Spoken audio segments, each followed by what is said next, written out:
My literacy learner is an 8th grade student at Eastern School District in Lansing. She loves animals, especially corgis, and spends most of her time outside of school playing with her dogs.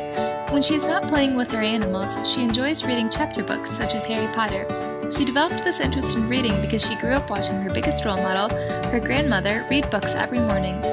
Although she likes to read, she's not particularly fond of writing, at least not in the academic sense.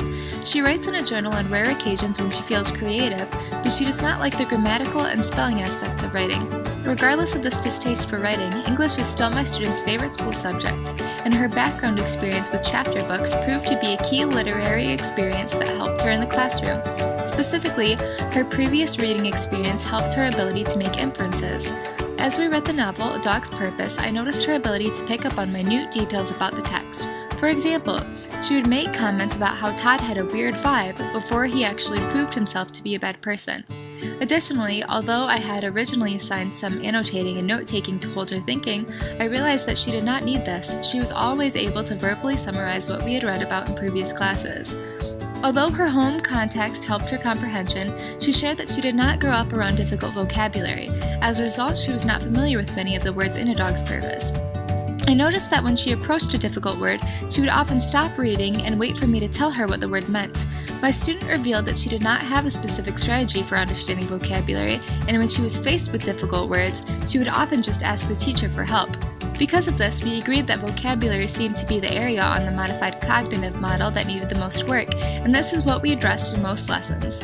We wanted her to use the skills she already possessed to create meaning, so we worked on her ability to make inferences as a way of understanding words. When my student came across a word that she was unfamiliar with, we circled the word and talked about what it might mean based on the context of the sentence. When she stumbled across a particularly difficult word, I gave her examples of how the word would sound in real-life sentences so that she could use that context to infer meaning.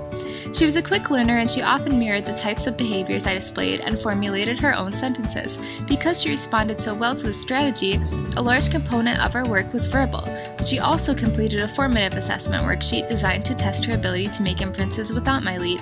Her answers revealed that she was able to use inferences to successfully identify how a word should be used in a sentence, but she avoided articulating the actual definitions in the second part of the assignment.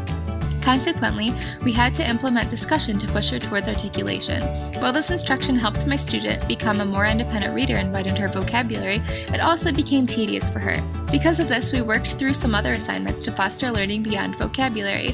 One of the assignments was a poem breakdown, Tupac's The Rose That Grew from Concrete, which I thought would help her use her inference-making skills to deepen her understanding of a text. When my student first received the poem, she was hesitant to interpret it, because she had little experience with poems, but after observing my connections, she was able to infer that the poem was representative of something deeper than its surface lyrics. It still took some guidance, however, for my student to pick up the meaning of the poem. I had to point out certain key words for my student to pick out the meaning of the poem. My student also completed mini writing lesson assignments designed to address her discomfort with writing. Because she struggled mostly with grammar and spelling, I created sentences in which she would have to identify grammatical errors in a sentence. This took my student some time to complete and she needed some direction as to how many errors to look for, but she eventually successfully corrected the sentences.